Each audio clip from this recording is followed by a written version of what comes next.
रोक नहीं सकता। लेकिन हमें दुख होगा इस बात का कि मेरे बच्चे जो हैं वो पीछे रह गए।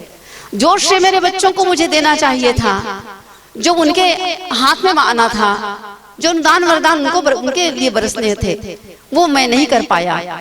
ये मुझे हमेशा दुख रहेगा। ये गुरुदेव ने पीड़ा व्यक्त की है। तो मैं समझती हूँ कि कोई भी व्यक्ति जिसमें तनिक भी गुरुदेव के प्रति वेदना भी है, पीड़ा है और समझदारी है, कहना चाहिए समझदारी है, वो कभी भी ये नहीं सोचेगा कि मेरे हिस्से का जो है वो प्रॉपर्टी, मेरे हिस्से की पूंजी और गुरुदेव जो है वो दूसरों को दे दें। वो कभी नहीं सोचेगा। वो यही सोचेगा, वो अपने मन को इसी के लिए राजी करेगा कि मैं युग निर्माण योजना का काम जरूर करूंगा। अब प्रश्न ये उठता है, युग निर्माण योजना का काम भाई कर तो रहे हैं, क्या कर रहे हैं? यज्ञ करते हैं, हवन करते हैं। कई लोग सोचते हैं कि हम भाई साल में एक बार हम तो शांति कुंज भी जाते हैं, नियमित रूप से हम माला जप करते हैं, नियमित रूप से हम करते हैं, हम तो सब कुछ करते हैं, हम गायत्री परिवार के हैं। तो आप किताब पढ़ेंगे तो आपको गुरुदेव की पीड़ा का भान होगा, आप समझ पाएंगे इस बात को। आत्मी बहनों भाइयों, गुरुदेव कहते हैं आत्मी कौन है? जब आत्मी कौन है उनके अपने, जब इसको मापते हैं वो, तो कहते हैं हम इस कसौटी पर मापते हैं हमारा कौन अपना है, कौन पराया है। तो कहते हैं जो हमसे प्रेम करते हैं वो हमारे मिशन से भी प्यार करें। जो मिशन से प्यार नहीं करता, अर्थात मिशन की गतिविधियों से, क्रियाकलापों से, मिशन के योजनाओं से, संकल्पों से जो प्यार नहीं करता और केवल हमारी पूजा पत्री करता है, पत्र लिखता है, प्रणाम करता है, उनमें हमें कोई रुचि नहीं है, वो हमारा आत्मी नहीं हो सकता। और आप देखिए, आपने प्रज्ञा पाक्षिक देखा होगा, प्रज्ञा अभियान देखा होगा। ये प्रज्ञा अभियान है फरवरी, 1 फरवरी का। इस 1 फरवरी के प्रज्ञा अभियान को मैं लेकर के आई हूँ। मैं बिना मिलावट के इसकी कुछ पंक्तियों को पढ़ना चाहूंगी ताकि आपको विश्वास हो कि ये वाणी उनकी है, मेरी नहीं है। और युग ऋषि की अंतर्वेदना नामक किताब में आप इसको ढूंढ सकते हैं। क्या लिखते हैं गुरुदेव? इसमें टाइटल दिया है, अपने अंग अवयवों से गुरुवर की अपेक्षा, आशा अपेक्षा। ये गुरुवर की आशा अपेक्षा है। क्या है गुरुवर की आशा अपेक्षा? कुछ बातें सोचिए। सबसे पहली बात, गुरुदेव कहते हैं काया से नहीं प्राणों से प्यार करें। इसी बात को लिखे, जो हमें प्यार करता हो उसे हमारे मिशन से भी प्यार करना चाहिए। जो हमारे मिशन की उपेक्षा और तिरस्कार करता है तो लगता है वह हमें ही उपेक्षित और तिरस्कृत कर रहा है। व्यक्तिगत रूप से कोई हमारी कितनी उपेक्षा करे, पर यदि हमारे मिशन के प्रति श्रद्धावान है, उसके लिए कुछ करता है, ध्यान से सुनिए, व्यक्तिगत रूप से हमारे लिए कितनी भी उपेक्षा करे भले, पर यदि हमारे मिशन के प्रति श्रद्धावान है, उनके लिए कुछ करता है, सोचता है, तो लगता है मानो हमारे ऊपर अमृत बिखेर रहा है और चंदन लेप रहा है। किंतु यदि हमारे केवल हमारे व्यक्तित्व के प्रति श्रद्धा है, शरीर से ही मोह है, उसी की प्रशस्ति पूजा की जाती है और मिशन की बात उठाकर ताक पर रख दी जाती है, तो लगता है हमारे प्राण का तिरस्कार करते हुए केवल शरीर पर पंखा ढुलाया जा रहा हो। सोचिए, मतलब वो किसको मानते हैं? गायत्री परिवार का किसको अपना शिष्य मानते हैं? और एक किताब है कार्यकर्ताओं से, युवाओं से महाकाल की अपेक्षा, उसमें स्पष्ट रूप से गुरुदेव ने लिखा है कि अब हमारी रुचि उनमें है जो हमें देने आए हैं। आप लोगों ने गुरुदेव के प्रवचन की वो शॉर्ट्स देखे होंगे, वीडियो देखे होंगे छोटे छोटे। गुरुदेव स्पष्ट करते उसमें कि लेने क्यों आते हो? दाता बन के आओ ना, दानी बन के आओ ना, मांगने वाले बन के क्यों आते हो? अब हमें मांगने वालों में कोई रुचि नहीं रह गई है। हमारा वही है जो हमें देने की बात करेगा। स्पष्ट कहा है, स्पष्ट लिखा है।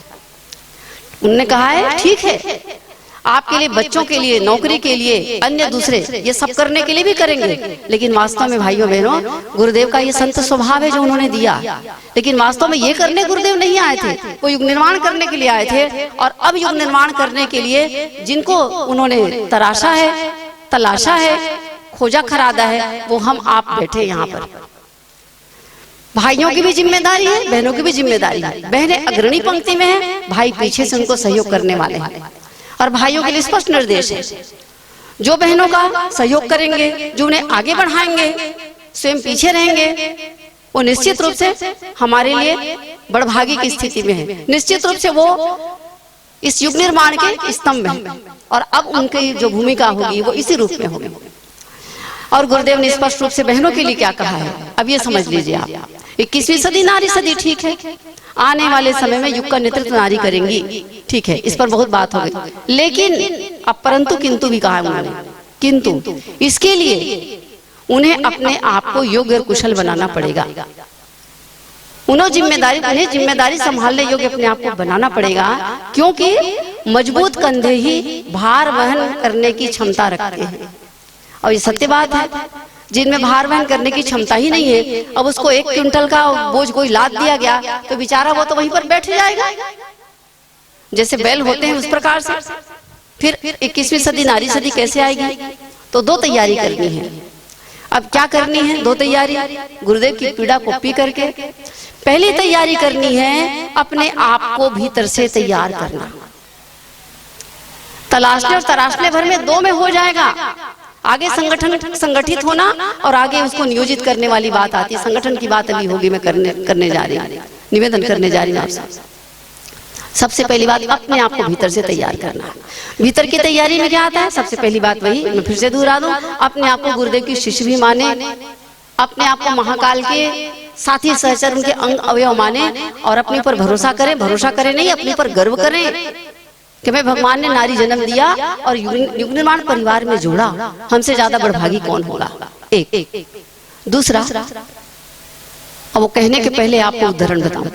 एक बार क्या हुआ, बताते हैं कि चिन्मय भैया जी अपनी नानी से, मतलब वंदनिया माता जी से पूछे होंगे, आप नारी जागरण कहते हैं, नारी जागरण कैसे होगा? नारी जागरण कैसे 21वीं सदी नारी सदी आएगी? तो दिखता तो नहीं है, लगता तो नहीं है, ऐसा तो बहुत पिछड़ा हुआ है, कहाँ है? तो उन्होंने एक बात कही, इसको चिन्मय भैया के मुंह से ही सुने थे। वंदनिया माता जी ने कहा कि बेटा, अगर हमारी बेटियां आपस के परस्पर के ईर्ष्या द्वेष को, वैमनस्यता को त्याग दें और एक दूसरे से प्रेम करने लग जाएं, एक और संगठित हो जाएं, मिलके रहने लग जाएं, तो 21वीं सदी नारी सदी यूं आएगी, चुटकी बजाते आएगी। और इसी की आवश्यकता है। तो तैयारी में क्या आता है? तैयारी में यही चीज आती है कि हम जो भी युग निर्माण योजना से जुड़े हैं, परम पूज्य गुरुदेव के अंग अवयव है। अब आप बताइए, ये हमारा सिर है, ये हमारा हाथ है, ये छोटी उंगली है। अगर ये छोटी उंगली मस्तिष्क की बात न माने तो काम चल जाएगा क्या? नहीं चलेगा। अगर ये हाथ मस्तिष्क और हृदय की बात ना माने और ये माइक को मैं पकड़ी हुई ना पकड़े, बोले मैं नहीं पकड़ता इसको, मुझे नहीं पकड़ना है, अब ये मान लो मना कर दे, तो ये काम हो पाएगा क्या? नहीं हो पाएगा। तो हम जो युग निर्माण योजना के अंग अवयव हैं, गुरुदेव के अंग अवयव हैं, इन सब की सबसे बड़ी जिम्मेदारी है कि जो भी हैं, इनसे मेरी व्यक्तिगत कोई दुश्मनी हो सकती है, व्यक्तिगत विरोध हो सकता है, दुश्मनी तो यहाँ कोई होती नहीं है। कोई चिंतन में हमारे कहना चाहिए कि विचारों में कोई अंतर हो सकता है। विचारों में अंतर होना तो बहुत आसान बात है ना।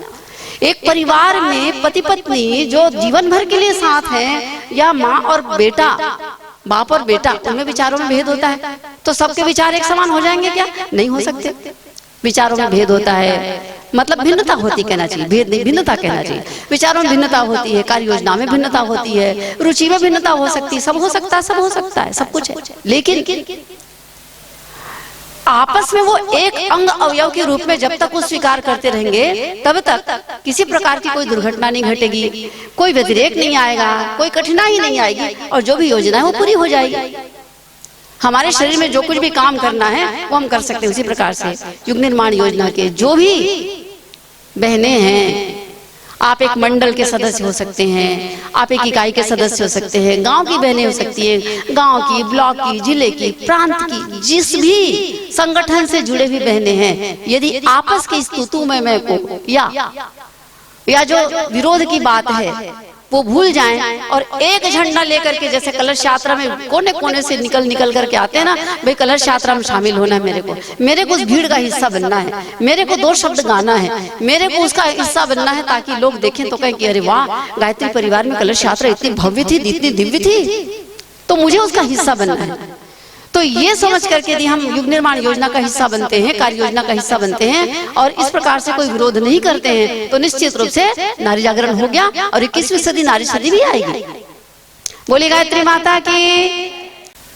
तो एक तो हमें ये करना पड़ेगा, क्या करना पड़ेगा कि हमें आपस के संबंधों को, आपस के भावों को, संवेदनाओं को जगा करके उसको एक कोमलता देनी पड़ेगी।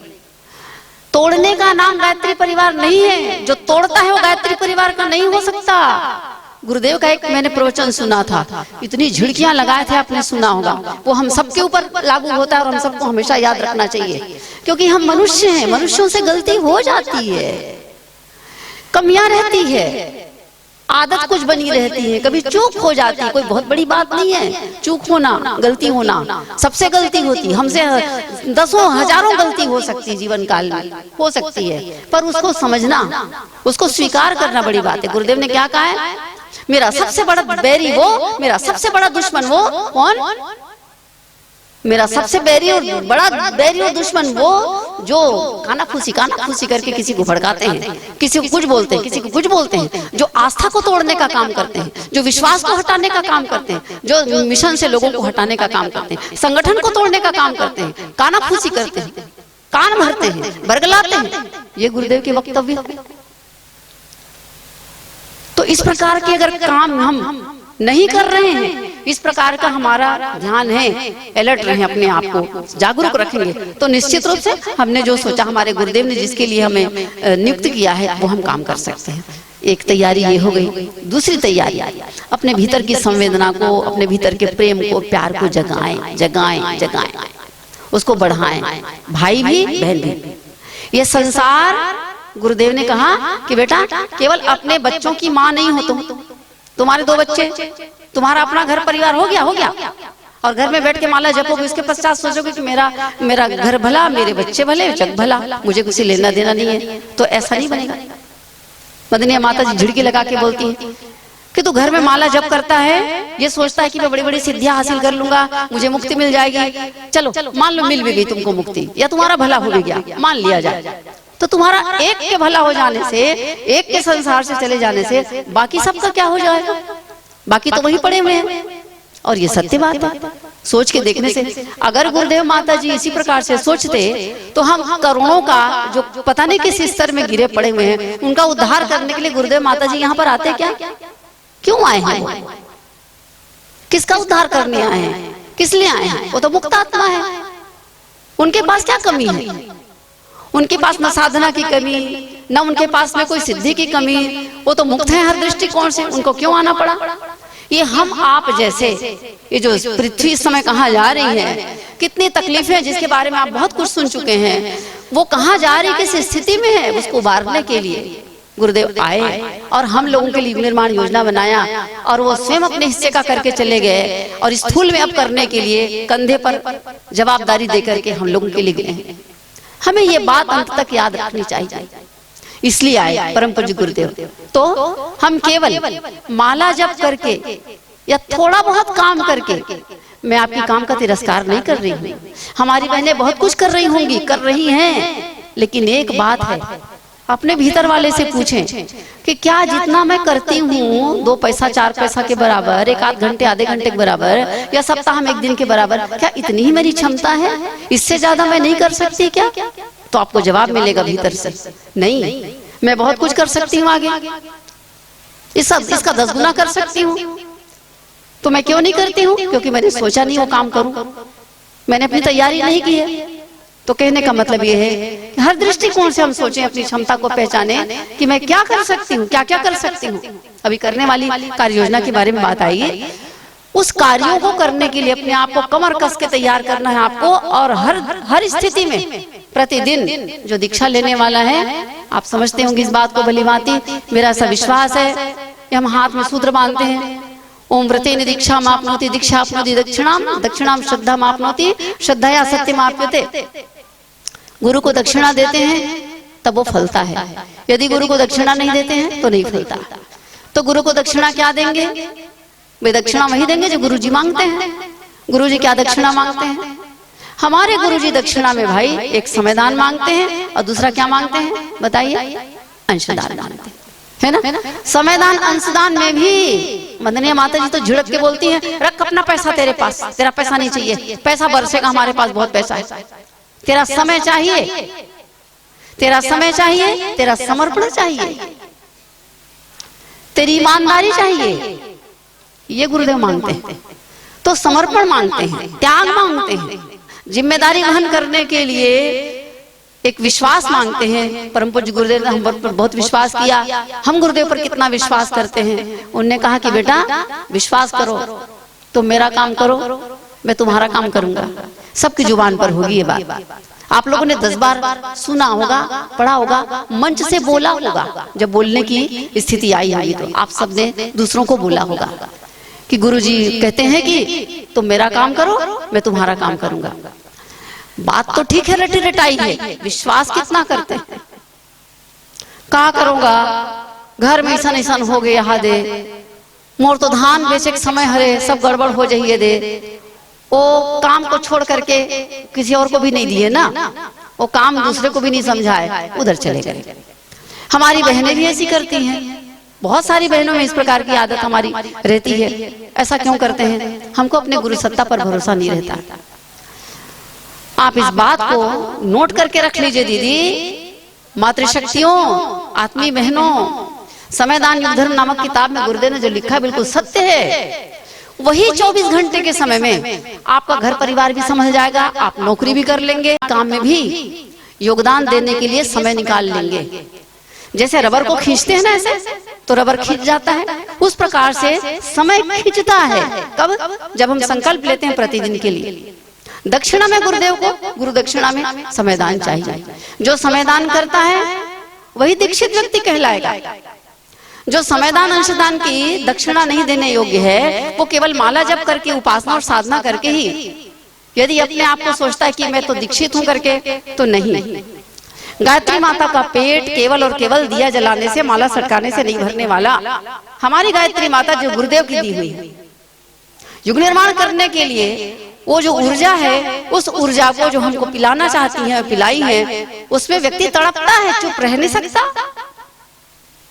अगर हमने दीक्षा ली है, अगर हम उनके स्वाध्याय करते हैं, यदि हम वास्तव में साधना करते हैं, तो साधना की ऊर्जा जो है व्यक्ति को चुपचाप रहने देती नहीं है, उसके भीतर में तड़प उठती है। और वंदनीय माता जी गुरुदेव कहते हैं, आपने वीडियो में सुना है, पढ़ा इस बात को, तुझे मैं चैन से रहने नहीं दूंगा बेटा, अगले जन्म में तुझे गधा बनना पड़ेगा, तुझे पीछे पड़ जाएंगे, और इस जन्म में भी हम रहे, शरीर में हैं तो भी, शरीर से जाने के बाद भी, और जो भी हीला वाला करेगा, काम नहीं करेगा, हम उसे चैन से रहने नहीं देंगे। बोले पीपल के पेड़ में बैठ करके हमारे आंसू टपकेंगे तो वो तुमको चैन से नहीं रहने देंगे। ये बात सत्य है। और आज आप लोग महसूस करते होंगे इस बात को कि हमारे प्रत्येक भाई और बहन के भीतर में एक पीड़ा रहती है, कुलाती है कि मैं भी परम पूज्य गुरुदेव के लिए कुछ तो करता, मैं भी कुछ तो करना चाहता हूँ। आपने इस बात को समझा होगा निश्चित रूप से। तो करने के लिए तैयार होने की बात है। क्या करें? संगठन बनाएं, संगठित हों। मैंने सुना भी, देखा भी, रिपोर्ट वगैरह में हमेशा यहाँ से दीदी लोग भेजते रहते हैं, हमारी बहनें जो हैं, यहाँ पर इतनी महिला मंडल, इतने महिला मंडल है। सबसे ज्यादा अगर महिला मंडल है दुर्ग जिले में तो पाटन क्षेत्र में, पाटन ब्लॉक में, पाटन क्षेत्र में है। बैठी है क्या महिला मंडल की बहनें? बताइए, तालियों से अभिनंदन करिए। लेकिन कहाँ कहाँ है बहनें हमारी? बताइए, महिला मंडल की बहनें हैं कि नहीं है दीदी? और सक्रिय महिला मंडल, हमारी बहनें कहती थी पहले महिला मंडल सक्रिय था, अब निष्क्रिय हो गया। भैया निष्क्रिय क्यों हो गया? निष्क्रिय तो नहीं होना चाहिए। निष्क्रिय हो जाएगा तो कैसे बात बनेगी जी? तो क्या करें? प्रत्येक सप्ताह संगठन को मजबूत बनाने के लिए हर बहन सप्ताह में एक दिन अपनी महिला मंडल की साप्ताहिक बैठक के दिन अनिवार्य रूप से आप उस गोष्ठी में आए, सामूहिक साधना करें, स्वाध्याय करें। क्यों करेंगे सामूहिक साधना स्वाध्याय? हम तो अपन घर में करथन जब रोज दिन तो हम माला जपथन, ऊंचे जाग जब तो कुछ हो जाएगा। हाँ हो जाएगी। क्या होगा? हम घर में अपने बैठ करके माला जप करते हैं, उससे हमारा व्यक्तिगत परिष्कार होता है, वो हमारा अपना व्यक्तिगत है। गुरुदेव कहते हैं कि मत बता मुझे कितना माला जपता है, जिस प्रकार से हम शरीर में साबुन लगाते हैं, अपने पेट भरने के लिए हम भोजन खाते हैं, उसी प्रकार से हमारा मन ठीक हो जाए करके घर में माला जपा जाता है। इसके लिए तुमको साधना बताई गई है, उपासना करना है। इससे मिशन का कोई फायदा नहीं है। तो मिशन का फायदा किससे? वही समयदान सदान से। तो माला जप जो हम सप्ताह में एक दिन बैठ करके करेंगे, उसकी क्या आवश्यकता है? तो गुरुदेव ने सिखाया, महिला मंडल हो, प्रज्ञा मंडल हो, कैसे सक्रिय किया जाता है? ऐसे सक्रिय किया जाता है वो कि सप्ताह में एक दिन बैठ करके जब हम मानसिक जप करते हैं सबके उज्जवल भविष्य के लिए, सबकी सद्बुद्धि के लिए, एक सामूहिक हमारा जो युग निर्माण योजना के संकल्प को पूरा करने के लिए, तो जो सामूहिक ऊर्जा पैदा होती सबके सामूहिक जप से, उसके द्वारा ही सामूहिक संकल्पों को पूरा करने की शक्ति प्राप्त हो सकती है। एक दूसरी बात, हम एक साथ जब जप करते हैं तो एक मन बनता है, सामूहिक मन पैदा होता है। अभी तो क्या होता है, वो उधर दौड़ रहा है, वो उधर भाग रहा है, उसका टांग खींच रहा है। किसी से आप पूछेंगे कि क्यों दीदी क्या हो गया, का करवे बहिनी, कुछ करे बस समझ वो इंते जाते, वो इंते जाते, वो इतनी टांग खींचते, वो इतनी टांग खींचते, कोनो सहयोग नहीं करे, कोनो संग में जाए बर तैयार नहीं। बात चाहे महिला मंडल की, चाहे प्रज्ञा मंडल की हो, सबसे बड़ी बात यही है कि हमारा प्रज्ञा मंडल, महिला मंडल जीवित हो, पुनर्जीवित हो। उसके लिए जरूरी है कि सप्ताह में एक दिन हर हाल में बैठक करें। बैठक का मतलब इधर उधर की बातें करना नहीं।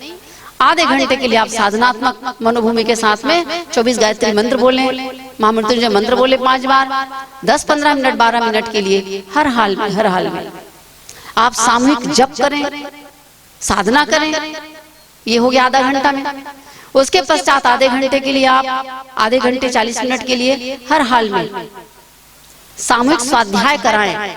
गुरुदेव की वाणी में जो कुछ भी है, माता जी की वाणी में है, प्रज्ञा पाक्षिक में जो योजनाएं हमारी, उन सब के ऊपर एक बोले और बाकी लोग सुने समझें। और तीसरा, कार्य योजना पर चर्चा होना जरूरी है। कार्य योजना पर चर्चा कैसे? कार्य योजना पर चर्चा के माध्यम से तो युग निर्माण संपन्न होना है। युग निर्माण योजना के अंतर्गत जो महिला मंडल बनता है, चाहे प्रज्ञा मंडल बनता है, वो इसलिए नहीं बनता कि हम कोई 40 पाठ करके समाप्त कर दें, रामायण के 5 दोहे गा लें और कुछ कर ले, भजन कीर्तन कर ले और बहुत अच्छा गाते करके उनकी हम यशोगान करके समाप्त कर दें। ना ना ना ना ना, इसके लिए महिला मंडल नहीं है। महिला मंडल इसलिए ताकि युग निर्माण योजना के कार्यों को गति दी जा सके।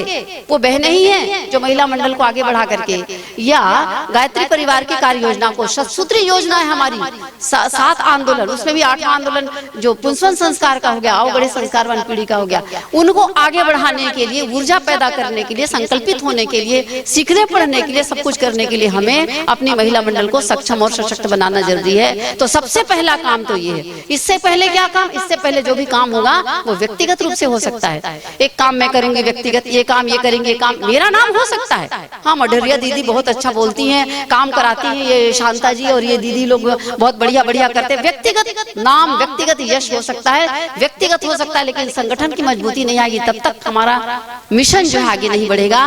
गुरुदेव ने कहा है, बेटा संगठन की ताकत इतनी होती है, संघ और शक्ति करीब, संगठन में शक्ति है, उससे व्यक्ति लाभान्वित होता है और व्यक्ति से संगठन को लाभ मिलता है।